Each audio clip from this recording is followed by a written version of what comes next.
नमस्कार दोस्तों, स्वागत है आपका आज की बेहद बड़ी और जरूरी खबरों में, जिसमें एक एक करके आपको कोविड-19 महामारी और सभी खबरों के बारे में बताएंगे।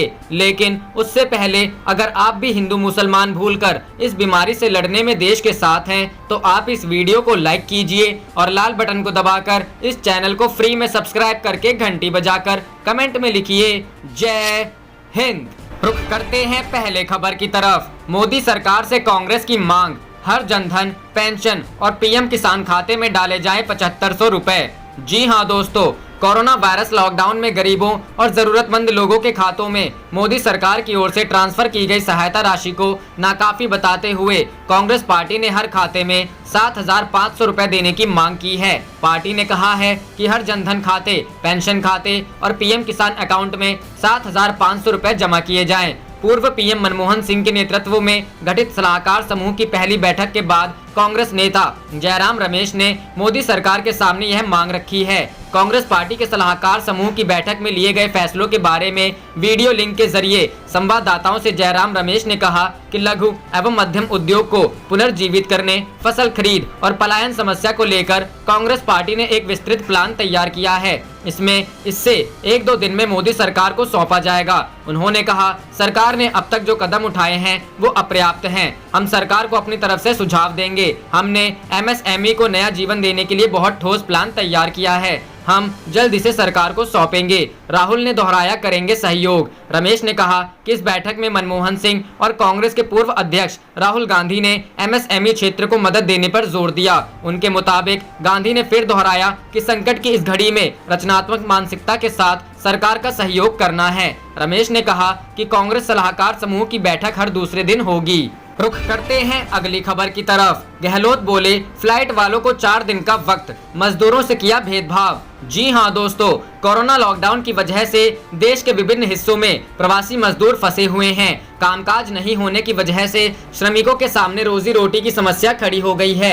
हालांकि विभिन्न राज्यों में मजदूरों के रहने खाने के इंतजाम किए गए हैं, लेकिन इसके बावजूद दिल्ली में आनंद विहार बस अड्डा और मुंबई के बांद्रा रेलवे स्टेशन पर मजदूर अचानक जुट गए। बहुत से मजदूर कई दिनों तक पैदल चलकर अपने घर पहुंचे। इस बीच ये भी मांग उठी कि मजदूर को उनके घर तक छोड़ने का इंतजाम किया जाए। इस बीच राजस्थान के मुख्यमंत्री अशोक गहलोत ने मजदूरों के साथ भेदभाव का आरोप लगाते हुए प्रधानमंत्री नरेंद्र मोदी पर निशाना साधा है। अशोक गहलोत ने सोमवार को कहा कि फ्लाइट से चलने वालों के लिए विमान सेवा बंद करने से पहले 4 दिन का समय दिया, मगर मजदूरों के लिए रात को 8 बजे आकर लॉकडाउन का ऐलान कर दिया। मजदूरों को समय नहीं दिया गया। देश भर में जो मजदूर जहां फंसे हैं वहां से आने चाहिए और जो जाना चाहते हैं उन्हें वहां जाने के लिए इंतजाम किए जाने चाहिए। मुख्यमंत्री अशोक गहलोत ने कहा कि हमने आज गृह मंत्री अमित शाह से फोन पर बातचीत की है और कहा है कि मजदूरों की समस्या हल कीजिए, जो लोग फंसे हैं उन्हें लाने का उपाय कीजिए। अशोक गहलोत ने कहा कि मोदी सरकार ने राजस्थान समेत 4 राज्यों में केंद्र की टीम भेजी है ताकि कोरोना वायरस के बाद के हालात का जायजा लिया जा सके। जयपुर में हमारे साथ उस टीम की बातचीत हुई और हमने कहा कि हमारे पास कोई समस्या नहीं है, सिर्फ गेहूं की समस्या है। रुख करते हैं अगली खबर की तरफ। विधान परिषद को लेकर हंगामा। संजय राउत बोले, सीएम ठाकरे को सदस्य मनोनीत करने से राज्यपाल को कौन रोक रहा है। जी हां दोस्तों, शिवसेना नेता संजय राउत ने सोमवार को प्रश्न किया कि महाराष्ट्र के राज्यपाल भगत सिंह कोश्यारी को मुख्यमंत्री उद्धव ठाकरे को राज्यपाल कोटा से विधान परिषद के लिए मनोनीत करने के राज्य मंत्रिमंडल की सिफारिश को मंजूरी देने से कौन रोक रहा है। राउत ने कहा कि कोश्यारी का भाजपा से जुड़ाव कोई छिपी हुई बात नहीं है, लेकिन यह वक्त राजनीति करने का नहीं है। ठाकरे विधानसभा और विधान परिषद में से किसी भी सदन के सदस्य नहीं हैं। उन्होंने पिछले वर्ष 28 नवंबर को मुख्यमंत्री पद की शपथ ली थी। इस प्रकार से 28 मई को उनके कार्यकाल के 6 माह पूरे हो रहे हैं। संविधान के अनुसार कोई मंत्री या मुख्यमंत्री विधानसभा या विधान परिषद का सदस्य नहीं है, तो उसे पद की शपथ लेने के 6 माह के भीतर दोनों में से किसी का भी सदस्य निर्वाचित होना होता है, अन्यथा उसे पद से इस्तीफा देना होता है। राउत ने उम्मीद जताई कि ठाकरे 27 मई के बाद भी मुख्यमंत्री पद पर बने रहेंगे। गौरतलब है कि राज्य के उप मुख्यमंत्री अजित पवार ने हाल ही में मंत्रिमंडल की बैठक बुलाई थी, जिसमें ठाकरे को राज्यपाल कोटे से विधान परिषद के सदस्य के रूप में मनोनीत करने का सुझाव दिया गया था। राउत ने मराठी समाचार चैनल से बातचीत में कहा, महाराष्ट्र मंत्रिमंडल ने मुख्यमंत्री उद्धव ठाकरे को राज्यपाल कोटा से विधान परिषद का सदस्य मनोनीत करने की सिफारिश की है। सीट भी रिक्त है, तब उन्हें सिफारिश मंजूर करने से कौन रोक रहा है। उन्होंने कहा कि यह वक्त किसी प्रकार की राजनीति करने का नहीं है। राउत ने कल भी राज्यपाल पर निशाना साधा था। उन्होंने ट्वीट किया, राजभवन राज्यपाल का आवास राजनीतिक साजिश का केंद्र नहीं बनना चाहिए। रुख करते हैं अगली खबर की तरफ। सरकार की ना के बाद कोटा से खुद ही लौट रहे छात्र पहुंचने लगे बिहार। जी हां दोस्तों, कोटा को लेकर बिहार की सियासत सरगर्म है। मुख्यमंत्री नीतीश कुमार ने साफ कर दिया है कि कोटा में फंसे छात्रों को नहीं बुलाया जाएगा, जो जहां हैं वहीं रहें। ऐसा करना लॉकडाउन का उल्लंघन और गरीब मजदूरों के साथ अन्याय होगा। विपक्षी राष्ट्रीय जनता दल ने सरकार की मजबूरी पर सवाल उठाते हुए प्रदेश के नागरिकों को मंझधार में बेसहारा छोड़ देने का आरोप लगाया। आरजेडी ने यह आरोप भी लगाया था कि कई रसूखदार लोगों ने अपने बच्चों को लॉकडाउन के बीच वापस घर बुलवाया है। अब प्रदेश में एक ऐसा ही मामला सामने आया है। हिसुआ विधानसभा क्षेत्र से भारतीय जनता पार्टी के विधायक अनिल सिंह अपनी पत्नी और बेटी को वापस लेकर अपने निजी वाहन से कोटा से पटना पहुंच गए हैं। वहीं अब कोटा से छात्र भी खुद से ही वाहन रिजर्व कर वापस बिहार लौटने लगे हैं। रुख करते हैं अगली खबर की तरफ। मध्य प्रदेश में कोरोना योद्धाओं को सुविधा मुहैया कराई जाए, कमलनाथ। जी हां दोस्तों, मध्य प्रदेश के पूर्व मुख्यमंत्री कमलनाथ ने सरकार से प्रदेश में कोरोना वायरस के खिलाफ लड़ रहे योद्धाओं को बेहतर चिकित्सा सुविधाएं और उपकरण उपलब्ध कराने की मांग की है। कमलनाथ ने रविवार को ट्वीट कर कहा, मैं आज एक बार फिर सरकार से मांग कर रहा हूं कि जनता की सुरक्षा के लिए अपनी जान को जोखिम में डाल फील्ड में काम कर रहे चिकित्सकों, स्वास्थ्य कर्मी, पुलिसकर्मी, मेडिकल स्टाफ, आशा कार्यकर्ता, अधिकारी, कर्मचारी जिस प्रकार से बड़ी संख्या में कोरोना से संक्रमित होते जा रहे हैं, सभी को तत्काल पीपीई किट, मास्क से लेकर सुरक्षा के आवश्यक सारे संसाधन उपलब्ध कराए जाएं। उन्होंने कहा, फील्ड में काम कर रहे इन सभी कर्मवीर योद्धाओं को अन्य राज्यों की तरह 50 लाख के बीमा के दायरे में लाकर सुरक्षा कवच प्रदान की जाए। पूर्व मुख्यमंत्री ने आगे कहा, मैं सरकार से यह भी मांग करता हूं कि प्रदेश के जिन जिलों में कोरोना अभी तक नहीं पहुंचा है या जहां कोरोना संक्रमण के कम मामले हैं, वहां के पुलिस फोर्स को तत्काल कोरोना प्रभावित रेड हॉटस्पॉट जिलों में पदस्थ किया जाए। रुख करते हैं अगली खबर की तरफ। सरकार की ना के बाद कोटा से खुद ही लौट रहे छात्र पहुंचने लगे बिहार। जी हां दोस्तों, कोटा को लेकर बिहार की सियासत सरगर्म है। मुख्यमंत्री नीतीश कुमार ने साफ कर दिया है कि कोटा में फंसे छात्रों को नहीं बुलाया जाएगा, जो जहां हैं वहीं रहें। ऐसा करना लॉकडाउन का उल्लंघन और गरीब मजदूरों के साथ अन्याय होगा। विपक्षी राष्ट्रीय जनता दल ने सरकार की मजबूरी पर सवाल उठाते हुए प्रदेश के नागरिकों को मंझधार में बेसहारा छोड़ देने का आरोप लगाया। आरजेडी ने यह आरोप भी लगाया था कि कई रसूखदार लोगों ने अपने बच्चों को लॉकडाउन के बीच वापस घर बुलवाया है। अब प्रदेश में एक ऐसा ही मामला सामने आया है।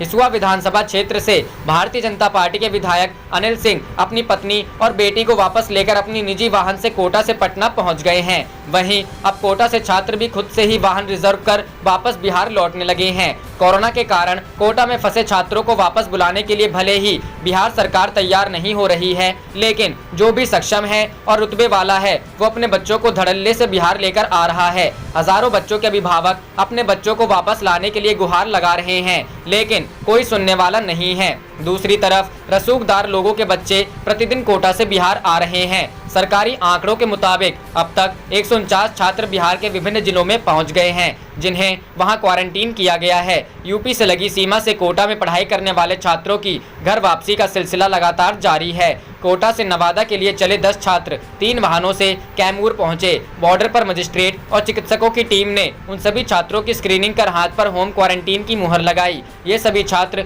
कोटा के जिलाधिकारी से पास लेकर अपने गृह जनपद के लिए चले थे। रुख करते हैं अगली खबर की तरफ। बिहार पुलिस के स्वागत में उड़ी लॉकडाउन की धज्जियां, नेता भी रहे मौजूद। जी हां दोस्तों, सरकार ने जिन कंधों पर लॉकडाउन का पालन कराने की जिम्मेदारी दी है, वे अपने कर्तव्यों को निभाने के बजाय इसका उल्लंघन करते नजर आए। इसे लेकर सोशल मीडिया पर खूब चर्चा भी हुई। मामला बिहार के समस्तीपुर का है। दरअसल एक संस्था ने कोरोना युद्ध के तौर पर काम कर रहे पुलिस वालों के सम्मान में फूलों से स्वागत करने का कार्यक्रम आयोजित किया था, जिसमें समस्तीपुर नगर थाना और मुफस्सिल थाने की पुलिस को बुलाया गया। रविवार सुबह करीब 11 बजे से यह कार्यक्रम आजाद चौक से शुरू हुआ। इस दौरान सड़क के दोनों ओर काफी संख्या में लोग फूल लेकर खड़े थे। इतना ही नहीं, इस भीड़ में महिलाओं के साथ साथ बच्चे भी शामिल थे। पुलिस की टीम सायरन बजाते हुए कार्यक्रम में पहुंची, जहां लोग सोशल डिस्टेंसिंग को भूल पुलिस वालों पर फूलों की बारिश करते दिखे। सड़क पर खड़ी भीड़ पुलिस वालों के आगे पीछे चलना शुरू हो गई। इस दौरान फूल मालाओं से लदे थानाध्यक्ष ये भूल गए कि उनकी ड्यूटी लॉकडाउन का पालन कराना है। मामले में नया मोड़ तब आया जब नगर परिषद के सभापति के साथ साथ जेडीयू के नेता भी इस कार्यक्रम में शामिल हुए। संस्था ने फूलों से सम्मानित करने का लाइव वीडियो भी बनाया, जिसे सोशल मीडिया पर देख लोग तरह तरह के सवाल खड़े करने लगे। रुख करते हैं अगली खबर की तरफ। लॉकडाउन 2, जाने आज से यूपी, महाराष्ट्र और पंजाब समेत इन राज्य में क्या छूट मिल रही है। जी हां दोस्तों, देश में कोरोना वायरस संकट के बीच आज से कई हिस्सों में लॉकडाउन में रियायतें मिलना शुरू हो गई है। केंद्र सरकार के दिशा निर्देशों के तहत कृषि क्षेत्रों, छोटे उद्योग, मनरेगा और कंस्ट्रक्शन जैसे जरूरी कार्यों में छूट मिल रही है। हॉटस्पॉट इलाकों में किसी भी तरह की छूट नहीं दी जा रही। देश की राजधानी दिल्ली और आर्थिक राजधानी मुंबई में भी लॉकडाउन में रियायतें नहीं मिल रही। जाने यूपी, महाराष्ट्र और पंजाब समेत किस राज्य में क्या छूट मिल रही है। सिर्फ गैर हॉटस्पॉट वाले इलाकों में मिल रही है छूट। देश के कई राज्यों में गैर हॉटस्पॉट वाले इलाकों में किराना दुकान, फल सब्जी के ठेले, मीट मछली, हाईवे ढाबा, कोरियर सेवा, mechanic, plumber, electrician, carpenter, cable DTH worker, bank, post office, छोटे वित्तीय संस्थान आदि क्षेत्रों को छूट दी गई है। रुख करते हैं अगली खबर की तरफ। राजस्थान सरकार ने लॉकडाउन में बिगड़ी अर्थव्यवस्था को पटरी पर लाने के लिए उठाए प्रभावी कदम।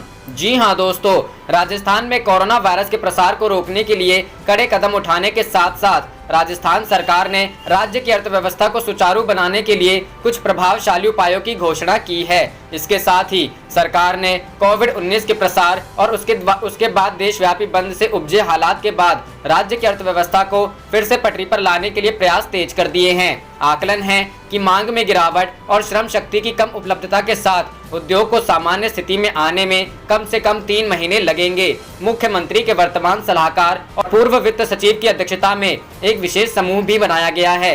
लॉकडाउन को चरणबद्ध तरीके से हटाने के बाद कोविड-19 के आर्थिक प्रभाव को कम करने के लिए उठाए जाने वाले विशिष्ट कदमों को लेकर यह समूह विचार विमर्श कर रहा है। इसके अलावा मुख्यमंत्री ने प्रधानमंत्री को पत्र लिखकर मंदी के वर्तमान हालात में राज्य की वित्तीय आवश्यकताओं को पूरा करने के लिए पीएम केयर्स फंड से अनुदान जारी करने के साथ साथ ऋण अदायगी को टालने और ब्याज में कमी करने और कई अन्य उपायों को लागू करने की मांग की है। मौजूदा वित्तीय दिवाला से निपटने के लिए सरकार ने राज्य की उधार सीमा को 2% तक बढ़ाने और लंबित जीएसटी क्षतिपूर्ति को शीघ्र जारी करने का भी अनुरोध किया है। सरकार ने कृषक समुदाय की सहायता के लिए कई उपाय भी किए हैं। उदाहरण के लिए खेतीहर मजदूरों को 21 दिन का अग्रिम भुगतान दिया गया है ताकि वे लॉकडाउन और सोशल डिस्टेंसिंग के बीच आवश्यक वस्तुओं और भोजन की खरीद कर सके। इसके अलावा चूंकि कोटा में फसलों की कटाई 15 मार्च से शुरू होती है और राज्य के बाकी हिस्सों में यह काम 1 अप्रैल से होता है, लिहाजा कोटा में खरीद 16 अप्रैल से शुरू होगी, जबकि अन्य जिलों के लिए पंजीकरण 16 अप्रैल से शुरू होगा। भीड़ को कम करने और परिवहन दूरी को कम करने के लिए सरकार ने संग्रह केंद्रों की संख्या दोगुनी कर दी है। पहले मंडियां नियमित संग्रह केंद्र थीं, अब 400 ग्राम सेवा समितियां और कई और मंडियों में यह काम किया जा रहा है। इस दिशा में केंद्र से न्यूनतम समर्थन मूल्य पर खरीद की सीमा को 25% से बढ़ाकर 50% तक करने का भी अनुरोध किया गया है, ताकि किसानों और जरूरतमंदों को फायदा हो और क्वारंटाइन स्थलों पर रहने वाले बेसहारा लोग भी लाभान्वित हो सके। प्रशासन यह सुनिश्चित करने के लिए हर संभव प्रयास कर रहा है कि राज्य के निवासियों में से किसी को भी आवश्यक वस्तुएं हासिल करने में कोई समस्या ना हो। राज्य सरकार ने केंद्र से भारतीय खाद्य निगम के खाद्य भंडार सभी के लिए उपलब्ध कराने को कहा है, क्योंकि वर्तमान में खाद्य निगम के गोदामों में अनाज की भरमार है। रुख करते हैं अगली खबर की तरफ। मुसलमानों का इलाज नहीं करने का इश्तिहार देने वाले यूपी के अस्पताल पर भड़के ओवैसी, बोले मुस्लिमों की जिंदगी। जी हां दोस्तों, उत्तर प्रदेश के मेरठ में एक अस्पताल ने इश्तिहार छपवाकर मुस्लिम मरीजों से कहा था कि वे अपना और एक तीमारदार का कोरोना नेगेटिव होने का सर्टिफिकेट लाएंगे, तभी अस्पताल उनका इलाज करेगा। AIM के अध्यक्ष असदुद्दीन ओवैसी की अब इस पर प्रतिक्रिया आई है। उन्होंने रविवार को अपने ट्वीट में लिखा, अगर अस्पताल अपनी नीति के विज्ञापन को लेकर पर्याप्त रूप से आश्वस्त है तो जांच किस बात की, उसे जनता को नुकसान पहुंचाने की अनुमति कैसे दी जा रही है। प्रधानमंत्री कार्यालय का कहना है कि कोविड-19 धर्म नहीं देखता है। बावजूद इसके उनके वैचारिक प्रशंसकों ने मुस्लिम नागरिकों को टारगेट कर रहे हैं और उनकी जिंदगी को खतरे में डाल रहे हैं। बता दें कि इस विज्ञापन को लेकर अस्पताल के खिलाफ मामला दर्ज किया गया है। इश्तिहार को लेकर सोशल मीडिया पर विरोध होने के बाद अस्पताल ने दूसरा इश्तिहार छाप कर कहा कि उसे अपने पहले इश्तिहार पर खेद है। 17 अप्रैल को एक अखबार में विज्ञापन दिया, कल 18 अप्रैल को दूसरा विज्ञापन देकर माफी मांग ली। आप देख रहे थे आपका अपना चैनल जय हिंद जय भारत।